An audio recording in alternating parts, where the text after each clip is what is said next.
Hello everybody, welcome to ScottyDGaming. I'm Scotty D, it's Christmas time, my balls are jingling, and this is my top 10 games of 2019, so get your pen and paper ready, because this list is what you want Santa to be dropping down your chimney for Christmas. Before we get into the top 10, I have one honourable mention that didn't quite make it. Developed by Vresky, it is the Hong Kong Massacre, and it took me 5 hours to complete. This is a high octane, top down, twin stick shooter.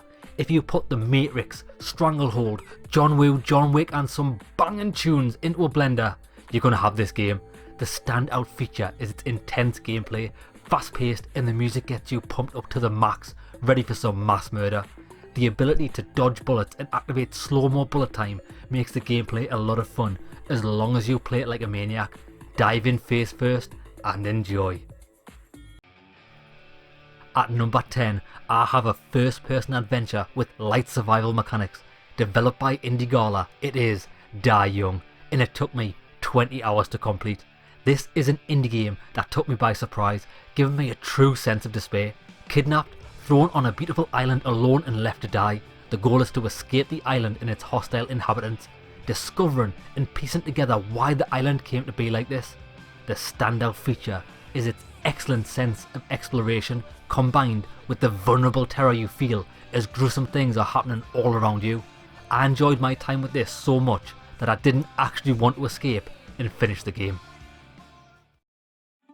At number 9, I have a third-person stealth action story developed by Asobo Studio. It is A Plague Tale: Innocence, and it took me 12 hours to complete. Set in 1343 France during the Inquisition and a large-scale plague outbreak, you play as Amicia, a teenage girl that escapes with her younger brother Hugo after an attack on her home by the Inquisition. You'll be stealthing around the linear levels, solving puzzles and navigating the waves of rats. The environments are gorgeous, musical score is phenomenal, and the game mechanics hit all of the right notes.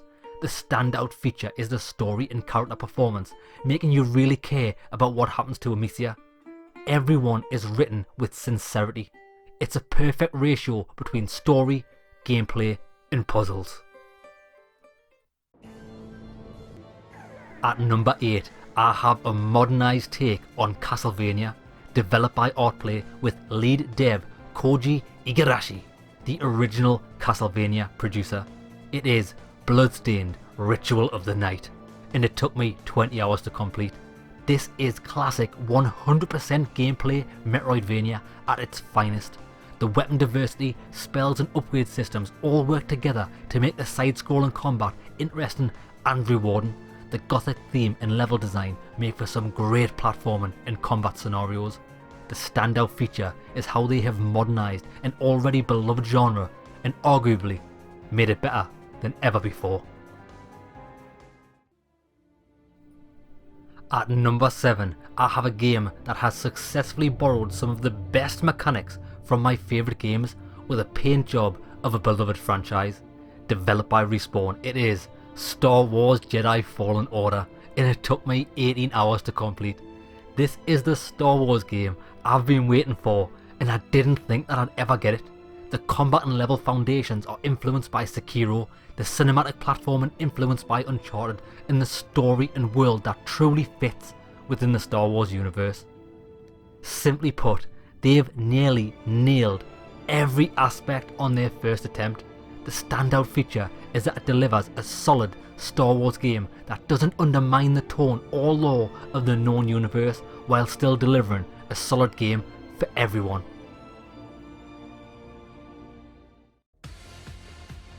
At number 6, I have a looter shooter sequel that has improved on its mechanics in every way. Developed by Gearbox, it is of course Borderlands 3, and it took me 30 hours to complete the main story, plus many more hours optimising and grinding for loot. They have finally perfected the shooting mechanics, which can now stand up against the very best first-person shooters ever made. Guns feel beefy, impactful, and are a complete pleasure to use.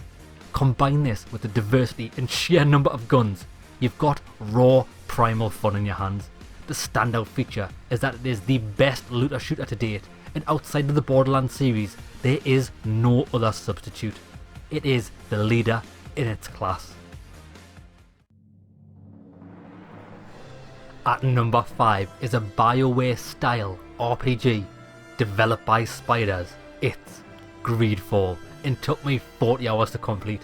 Set in a fantasy 17th century setting, you are a diplomat that is trying to strengthen relations between factions on a newly colonised land while trying to find a cure for a degenerative disease that's plaguing your homeland.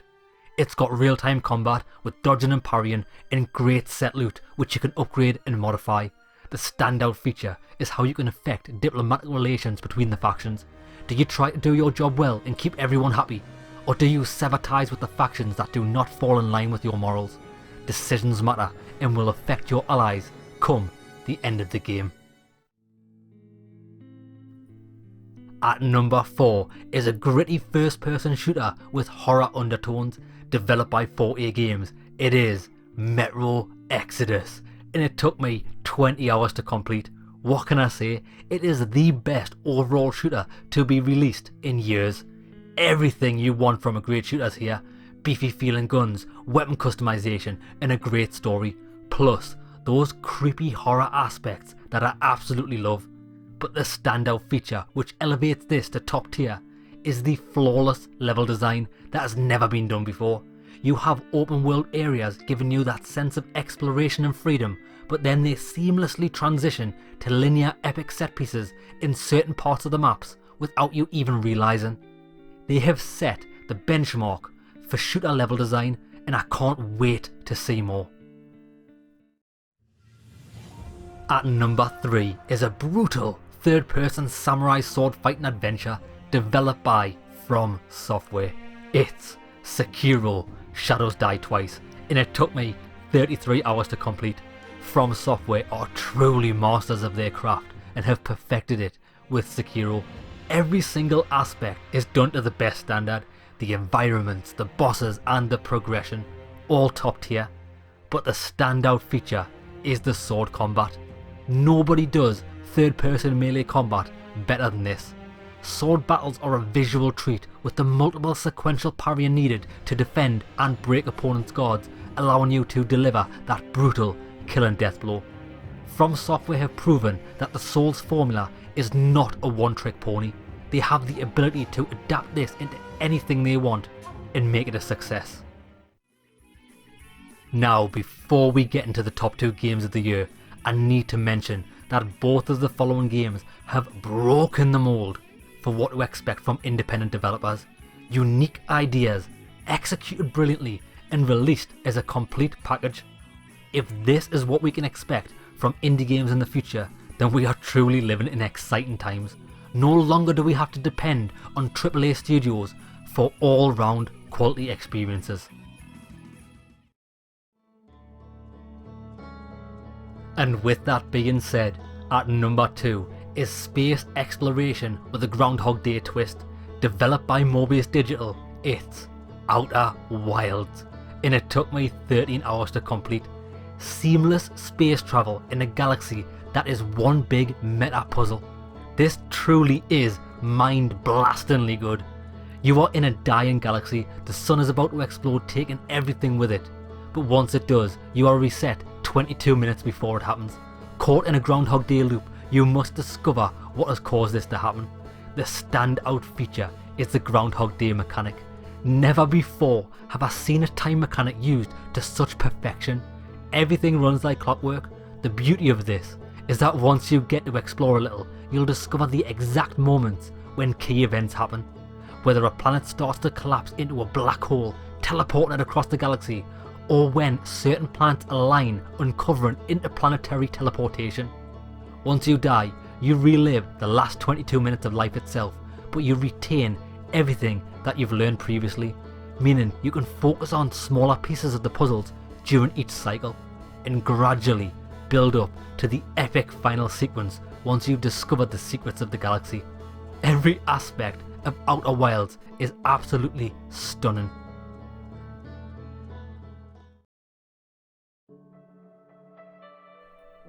And finally, at number 1, numero uno, my game of the year 2019 is a detective RPG with self-loathing dark themes and expertly written comedy. Developed by Studio ZEDI, It is Disco Elysium, and it took me 38 hours to complete. I could talk about this all day, but I'm going to try and keep it brief. This is nothing short of a gaming masterpiece. I love me some good old school isometric RPGs, and Disco Elysium has brought this back into modern day with hand painted art style, adult themes, and a well fleshed out detailed world. The gameplay is based on exploration, conversations and skill checks. There is an encyclopedia of reading to do, but it's so well written you can't help but become invested in the characters and the world around you.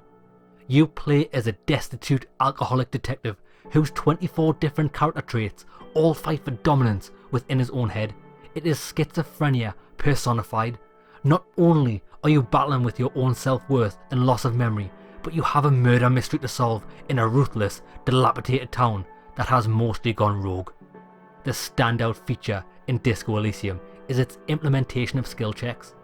Failing a check is not the end, it's part and parcel of progress, just like life itself.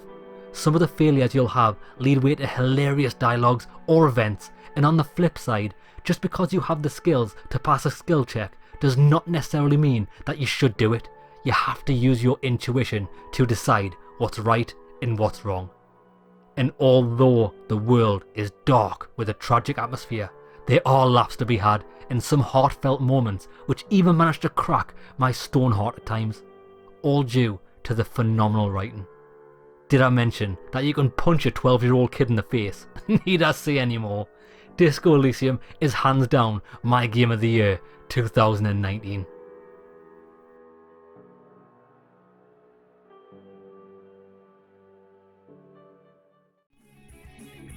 And that is it for 2019. So all that's left to do is to wish you a very Merry Christmas and a Happy New Year in a bit, lads.